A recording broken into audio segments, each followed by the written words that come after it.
अंजनगाव बारी सर्कलमधील मासोद येथील गिरीश चौधरी यांनी महात्मा गांधी पुण्यतिथीच्या दिवशी 30 जानेवारी 2025 पासून विविध मागण्यांसाठी 3 दिवसीय अन्नत्याग आंदोलन सुरू केले आहेत। या आंदोलनात शेतकऱ्यांच्या कर्जमाफीपासून ते विविध रस्त्यांच्या कामापर्यंत अनेक सामाजिक मुद्द्यांवर गिरीश चौधरी यांनी सरकारला तात्काळ कारवाई करण्याची मागणी केली आहे।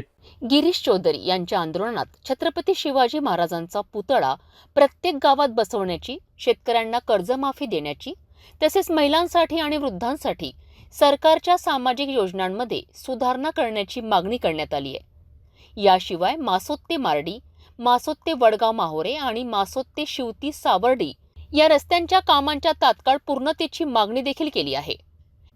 गिरीश चौधरी यांनी विशेषतः मासोद ते श्री संत अच्युत महाराज हार्ट हॉस्पिटल हा रस्ता आणि इतर अनेक अपूर्ण रस्त्यांवर लक्ष केंद्रित केले आहे। या रस्त्यावर अपघातांच्या वाढत्या घटनांमुळे विद्यार्थ्यांना, महिलांना आणि इतर नागरिकांना रोज मोठ्या अडचणींचा सामना करावा लागतोय। या रस्त्यावर अनेक अपघात झाले असून गिरीश चौधरी यांनी या मुद्द्यांवर सरकारच्या उदासीनतेवर प्रश्न उपस्थित केला आहे। त्यांनी आंदोलनाद्वारे प्रशासनाला इशारा दिला आहे की जर तात्काळ कारवाई न केली तर हे आंदोलन आणखी तीव्र होईल। महात्मा गांधी जी की जय, राजश्री शाहू महाराज की, सुखदेव ज्योतिबा मुर्ले जी की जय, स्वामी विवेकानंद जी की जय, मौलाना आजाद जी की जय। आज थोड़ा स्टॉप कर दो।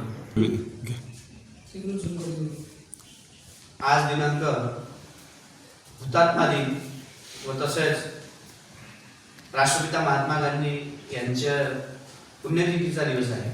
या अनुषंगाने मासोदातील 18 मागण्यांसाठी, मासोद राजुरा ग्रामपंचायतमध्ये 18 मागण्यांसाठी आणि शासकीय मागण्यांसाठी उपोषणाचा पहिला दिवस तिची सुरुवात झालेली आहे।